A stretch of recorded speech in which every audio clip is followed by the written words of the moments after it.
Vous écoutez Paris sur la bouche, le podcast des petites ou grandes histoires liées à un baiser donné dans les rues parisiennes. Alors, donc là on est au point éphémère, on est tout au bout du quai de Valmy, dans un endroit que j'aime beaucoup. Et l'histoire que je vais te raconter, c'est l'histoire d'un premier baiser. J'avoue, j'ai réfléchi un peu à quels étaient les baisers marquants dans ma vie. Il y en a quelques-uns, mais il n'y en a pas tant que ça au final, je me suis dit.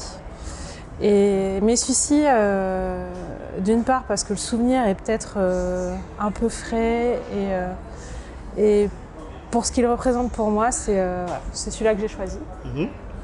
Donc aujourd'hui, il fait froid, il fait gris, mais en fait l'histoire se passe un dimanche du mois d'août. Dimanche du mois d'août sur la terrasse du point éphémère, qui est donc ouverte l'été. Donc dimanche mois d'août à Paris, c'est vide. Ce jour-là, il faisait très beau et donc c'était mon deuxième date avec ce garçon. Et voilà, c'est le lieu de notre premier baiser. Donc c'est le garçon avec qui je suis encore aujourd'hui. Et voilà, quand je passe ici, forcément, je repense à ce moment-là, à cet endroit-là, et je trouve que c'est une belle osmose, parce que voilà, c'est un endroit que j'aime, c'est une personne que j'apprécie beaucoup, au-delà du fait que ce soit mon amoureux, c'est quelqu'un pour qui j'ai énormément de respect et d'admiration en tant que personne aussi. Et de ce moment du mois d'août, de Paris au mois d'août, c'est quand même quelque chose d'assez particulier. C'est assez vide, c'est assez calme, et c'est quelque chose que j'aime beaucoup. Enfin, c'est une période à Paris que j'aime beaucoup. Là où les Parisiens désertent, c'est assez agréable. Et on part chez les autres personnes. C'est ça. Après, c'est plein de touristes, mais c'est cool aussi. Ouais. Donc voilà, et en fait, alors c'est le deuxième date avec cette personne. Le premier date ayant eu lieu, on va dire peut-être 2 semaines, 3 semaines avant. Ouais. Donc, je l'ai rencontré sur un site de rencontre, qui n'est pas Tinder, pour le coup, qui était Adopte un mec. Et on a commencé à se parler, on va dire, je crois que ça devait être début juillet, à peu près. On s'est parlé, on s'est tout de suite bien entendu, on a beaucoup discuté. Je fonctionne beaucoup je suis très peu douée pour draguer IRL, dans la vraie vie. Mais par contre, à l'écrit, ça fonctionne assez bien. J'arrive bien à m'exprimer.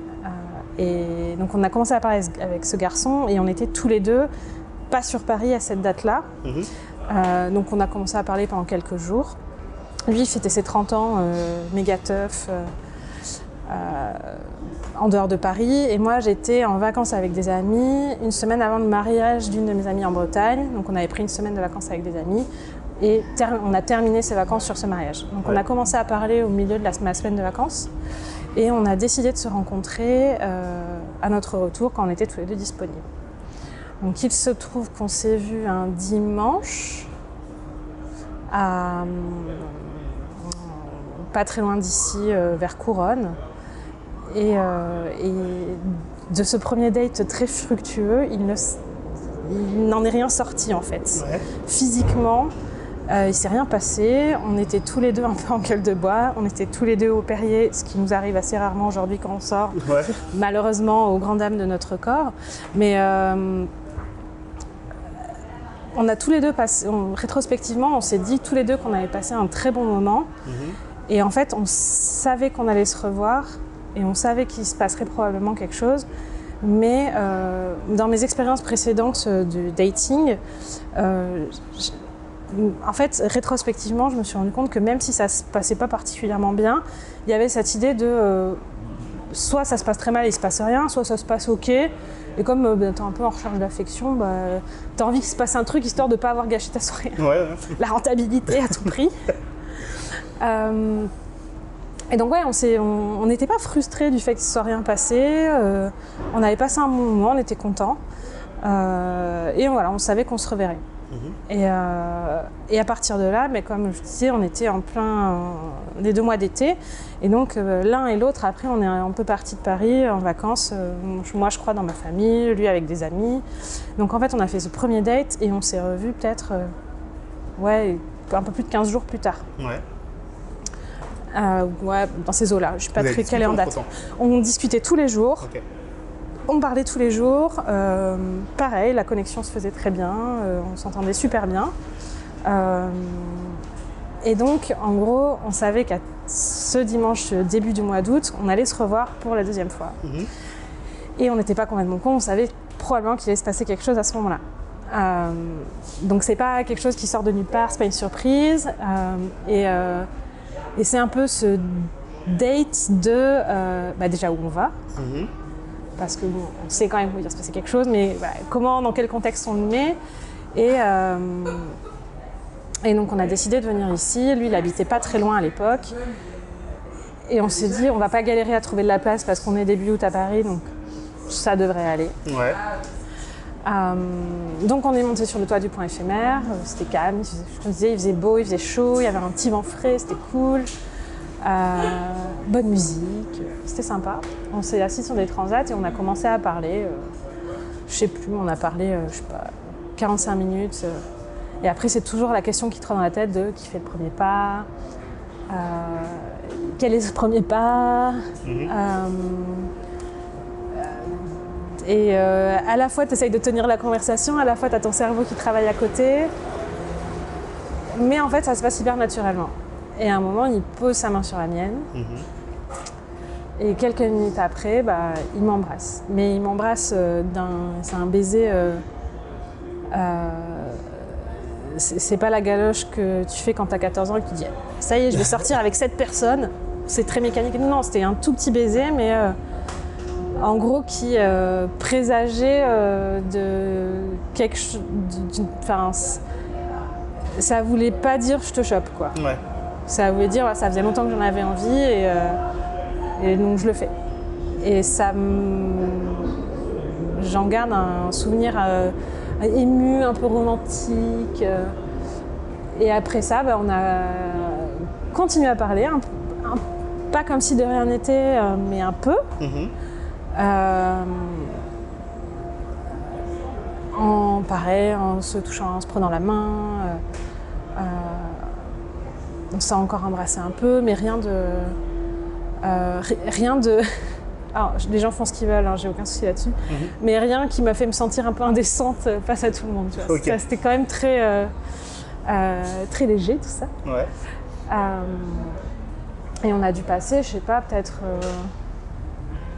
2-3 heures sur cette terrasse à discuter, à continuer à faire connaissance et à concrétiser en fait tout... concrétiser un peu physiquement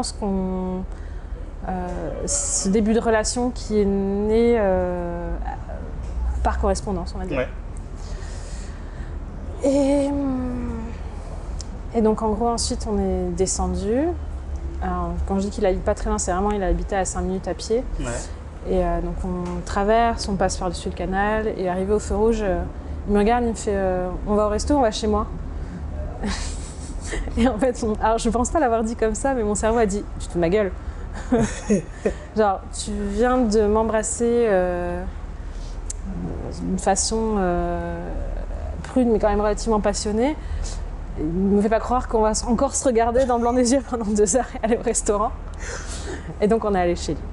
Et donc, ça fait 2 ans et demi qu'on est ensemble. Et j'essaie de me rappeler... je me suis essayé de me rappeler alors, quels étaient les premiers baisers dans les relations que j'ai eues et je crois que je m'en rappelle de 2. Et voilà, enfin c'était un souvenir ultra mignon et c'était pas c'est pas le date contente et qui a bien tourné. Mais c'est un peu le date on s'est rendu compte avant de consommer que ça allait déjà probablement bien marcher. Que ça allait plus loin que juste une chope. Donc voilà. Donc c'était un bon moment et pour ça que j'ai toujours adoré ce lieu et j'ai rajouté une grosse couche d'affectivité à cet endroit qui est plein de sens pour moi aujourd'hui.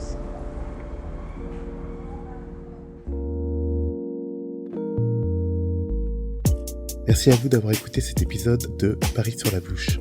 Si ce podcast vous a plu, vous pouvez le partager sur les réseaux sociaux ou alors lui donner la note de 5 étoiles sur Apple Podcast pour lui donner plus de visibilité. Vous pouvez aussi me contacter sur Facebook, Instagram ou Twitter via les liens disponibles dans la description de cet épisode. Ou enfin, soutenir tous les podcasts produits par Podcast Stories comme J'aime pas ma voix ou C'est une pote-pote via le lien Tipeee disponible lui aussi dans la description. En attendant, je vous souhaite d'embrasser qui vous voudrez et où vous voudrez, mais avec consentement. Et on se retrouve très prochainement pour une nouvelle histoire.